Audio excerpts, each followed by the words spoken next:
Hai, kita ketemu lagi. Sekarang kita liputan outdoor nih ya di rumah keponakan Om yang mendesain studio mini Om. Om senang sekali mendapatkan masukan yang demikian banyak ya, respon positif terutama terkait dengan untuk generasi milenial. This is not your father cycle gitu. Masukannya apakah termasuk layout ya, memang Om fokus pada substansi gitu.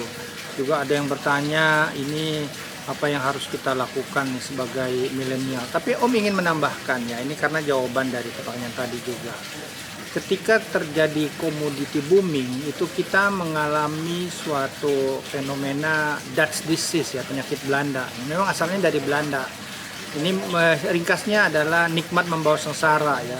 Saat itu ketika pendapatan kita meningkat gitu ya, nah dukungan pemerintah atau dunia usaha, kredit perbankan itu lebih banyak ke sektor primer tadi ya, apakah di batu bara, di CPO, di karet ya, berbagai sumber daya ekstraktif gitu ya, dan manufaktur relatif terlupakan ya, apakah juga mengembangkan bahan baku ya, infrastruktur dan lain-lain gitu. Nah selain itu selama kita booming ya, kita sangat agresif nih ya, kita membeli lebih banyak mobil. Nah ini silakan lihat nih ya, peraga penjualan mobil ya, dari sejak kita mengalami booming komoditi itu meningkat pesat ya gitu.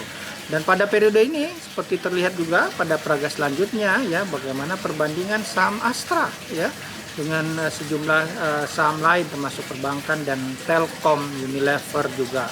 Kelihatan Astra memimpin ya, sangat besar nih. Jadi bisa dilihat di sini teman-teman ya, total return dari saham itu terdiri dari capital gain ya, dan sisanya berarti adalah dividen ya. Kemudian pada periode ini kita bisa hitung kenaikan per tahun tuh. Coba lihat ya. Astra lebih dari 40% gitu.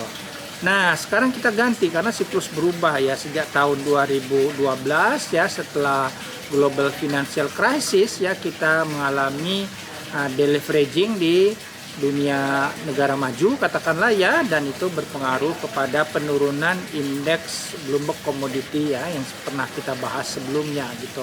Nah dunia berubah ya, jadi penurunan harga komoditi itu menurunkan daya beli masyarakat ya, yang tercermin dari penurunan M1 growth ya, uang kartal plus uang giral gitu.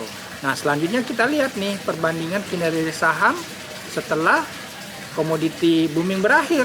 Tuh lihat saham Astra ya, terlihat bahwa capital gain-nya itu minus ya. Demikian tuh saran penjelasan Om ya. Kita berhenti dulu karena ada azan asar ya.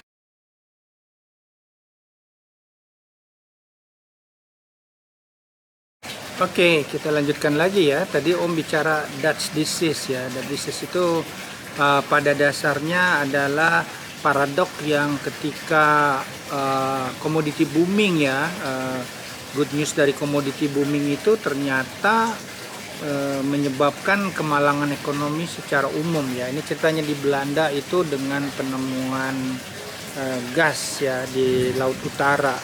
Ternyata eksplorasi gas itu betul ya meningkatkan pendapatan, tapi habis itu ya ternyata kecenderungan import ya itu menyebabkan bukan surplus ya, malah defisit ya, ketika yang namanya energi booming itu berakhir. Nah, dan ini dialami Indonesia ya sejak 2012 kita dengan penurunan harga komoditi ternyata neraca berjalan kita defisit ya. Ingat kalau defisit itu harus dibiayai ya. Nah tidak adanya lagi privatisasi itu mengharuskan defisit itu dibiayai oleh hutang. Jadi ini pelajaran bersama nih ya. Ya kenapa kita berhutang? Karena kita defisit ya. Kenapa kita defisit? Karena kita kurang produktif dan kurang terlalu konsumtif boleh dibilang ya. Tadi dengan pembelian luar biasa mobil atau apa ya, properti baja ringan itu kita import, itu kita menyebabkan defisit. Dan di kendaraan sendiri kita bukan negara OPEC dan selanjutnya akan terus import BBM gitu. Jadi semakin meneguhkan ya bahwa saran Nabi Yusuf itu benar ya, bagi milenial berarti harus kita mengantisipasi keadaan ya. Kita sekarang hidup di boleh dibilang paradigma VUCA ya, volatile, uncertain, complexity, ambiguity, environment, yang menyebabkan kita tuh fragile ya. Apa fragile itu? Ringkih ya. Bagaimana kita bisa agile? Nah, ini saran Om Budi ya, dari beberapa bacaan ternyata agile itu singkatan ya. A-nya itu anticipate change ya.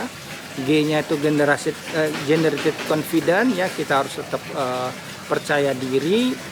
I-nya atau I-nya initiate action, kemudian L-nya liberated thinking ya, bebaskan cara berpikir supaya kita mendapatkan temuan-temuan yang baru dan kita bebas berdialektika ya, kita bisa berdiskusi dengan boleh dibilang dengan ya sengit tapi produktif gitu ya. Dan E, evaluate result ya, gitu ya. Jadi ini nasihat ke generasi muda ya, seperti saran Nabi Yusuf ya. Pertama, kita harus anticipate change ya. Kita dari sejak awal nih ya, kita boleh dibilang mempersiapkan diri ya, mengantisipasi, memperkuat skill ya, yang meningkatkan kapasitas kita ya, terutama ya bagaimana pendek kata dah ya, seperti saran Om ke anak Om ya, kuat, paham di bidangnya ya, dapat gaji bagus, habis itu kita bisa berpikir investasi. Nah, di luar itu tentunya seperti saran Nabi Yusuf yang terakhir adalah pengendalian konsumsi ya, yang terutama terkait dengan tekanan peer pressure antara look rich and being rich ya. Selalu ingat bahwa biaya hidup itu murah, gaya hidup yang mahal ya, gengsi yang mahal. Demikian saran Om Budi, silakan posting masukan, kritik dan lain-lain yang bisa kita bahas. Terima kasih. Assalamualaikum warahmatullahi wabarakatuh.